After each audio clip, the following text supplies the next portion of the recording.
We have built the governance structure, assessed the risks, managed the life cycle, governed the data, and communicated to stakeholders.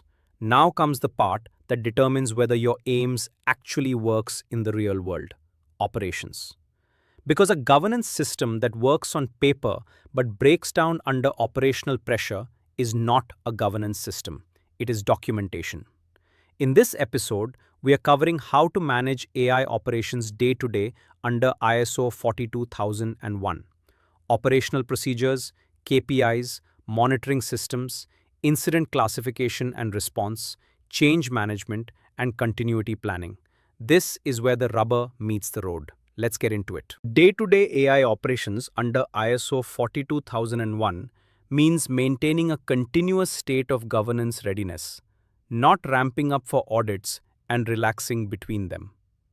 The Annex A.10 controls require that operational procedures are documented and followed, that user access is actively managed, and that operational oversight is an ongoing activity rather than a periodic review.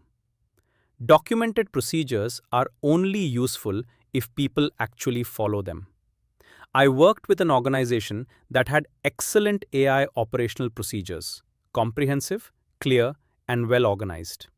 But when we interviewed operational staff during the internal audit, it became clear that the procedures were being routinely bypassed because they added friction to workflows that were already time pressured. The procedures existed, the governance did not. The lesson here is that operational procedures must be designed with the operational reality in mind. If a procedure requires 10 steps for a task that takes 2 minutes, it will be bypassed. Design your AI operational procedures to be as lightweight as possible while still capturing the governance requirements. Build them with the people who will follow them, not just the governance team. And build monitoring into the process so you know when procedures are being followed and when they are not. KP1s are how you know whether your AIMS is working. And the choice of KPIs matters enormously because what you measure shapes what the organization pays attention to. Let me give you a framework for building an AI governance KPI set that is actually useful rather than just reportable. Start with outcome KPIs, measures of whether your AI systems are performing the way governance requires them to. Model accuracy against defined thresholds, with an alert threshold and a stop threshold. Bias indicators for systems where fairness is a governance obligation, measured continuously, not just at deployment. Incident frequency and severity. How often are governance events occurring and how serious are they? Then add process KPIs, measures of whether your governance processes are being executed. Percentage of AI systems with a current impact assessment, percentage of model updates processed through the formal change management procedure, percentage of AI vendor assessments completed within the annual cycle. Open nonconformities as a proportion of total identified and their average age. The KPIs your management review should be looking at are the ones that tell a story about AI governance health, not just compliance activity. If all your KPIs are green, but you had 3 significant AI incidents last quarter, something in your KPI framework is not capturing the right signals. Manual monitoring of AI systems at operational scale is not sustainable. ISO 42001, Annex A.10, and A.8.7 require monitoring systems that provide continuous visibility into AI system performance. What does that mean in practice? Model drift detection. Automated systems that compare current model output distributions against baseline. When outputs drift, predictions shifting, confidence scores changing, demographic distribution of outcomes changing, an alert should be triggered before a human notices the problem through complaints or performance degradation. Data quality monitoring. Automated checks on incoming data pipelines. If the quality of input data degrades, the model's performance will degrade with it, and you need to catch that at the data layer, not the output layer. Access anomaly detection. Who is querying your AI systems? At what frequency? From where? And for what purpose? Unusual access patterns, bulk queries, off-hours access, queries from unexpected IP ranges should generate alerts for investigation. And governance dashboards, visible to AI owners and the governance committee, showing real-time status of the KPIs we just discussed. Not a spreadsheet updated monthly, a live dashboard updated continuously. The investment in automated monitoring pays for itself quickly. Every hour of human governance capacity that is redirected from routine monitoring to exception management is an efficiency gain. And the organizations that detect AI governance issues early through automated monitoring consistently experience less severe consequences than those that discover them through external complaints or regulatory action. Every AI governance program will experience incidents. The question is not whether, it is when and how well you respond.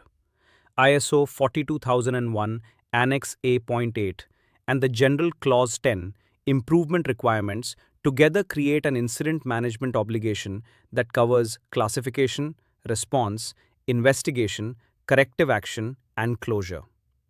Classification is where you establish severity, and it drives everything else. Low severity, operational glitches, minor output errors with no impact on affected individuals, recoverable quickly.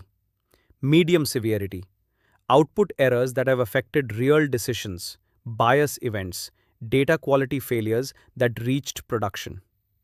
High severity, AI caused harm to individuals, regulatory violation, significant bias event affecting protected groups, privacy breach involving AI processing. Each classification level has different response SLAs, different escalation paths, and different documentation requirements.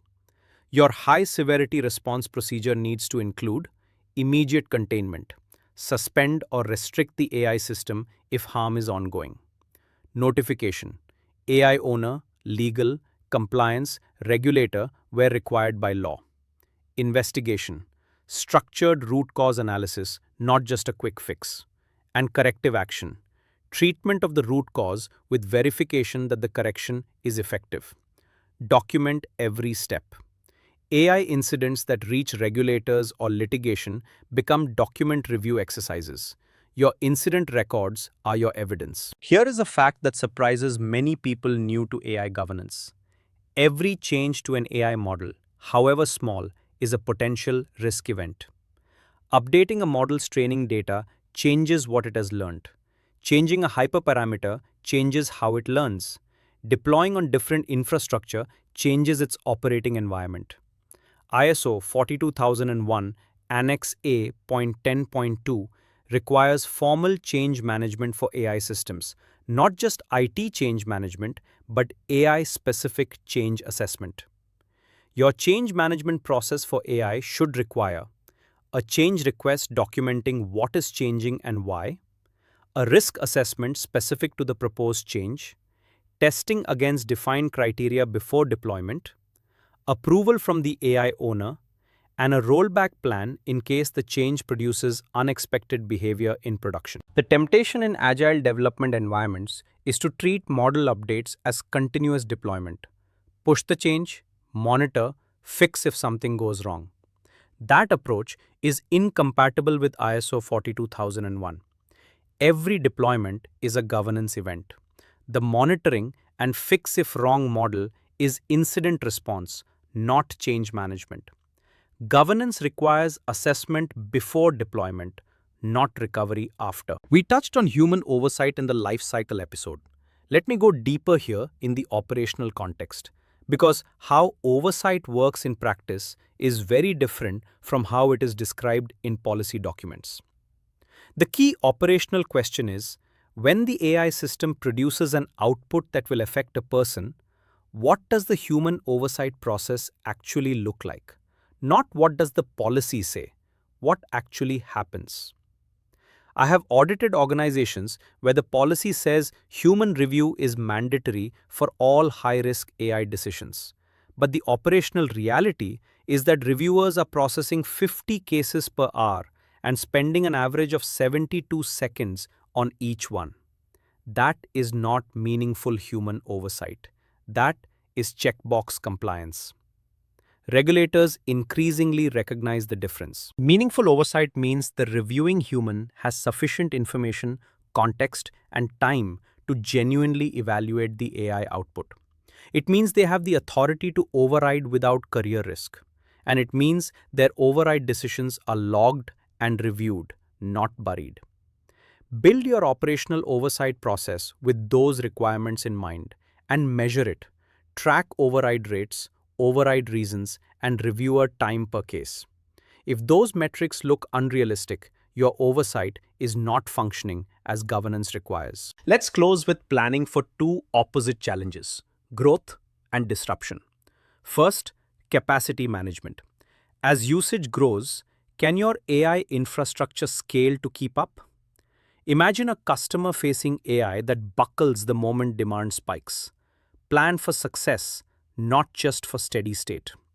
Second, backup and recovery, covered under Annex A.10.4.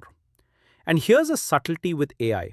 You're not just backing up data, you back up the models themselves, the training data, and the configurations. Lose any one of those, and rebuilding becomes a nightmare. Third, business continuity. Ask yourself honestly, what actually happens when an AI system goes down? If your business has come to depend on it, you need a fallback. And finally, define your recovery time and recovery point objectives per system based on how critical each one is. A trivial tool can wait, a core system can't. Here's the takeaway for this whole video. Good operations isn't about hoping nothing breaks. It's about being ready when it does.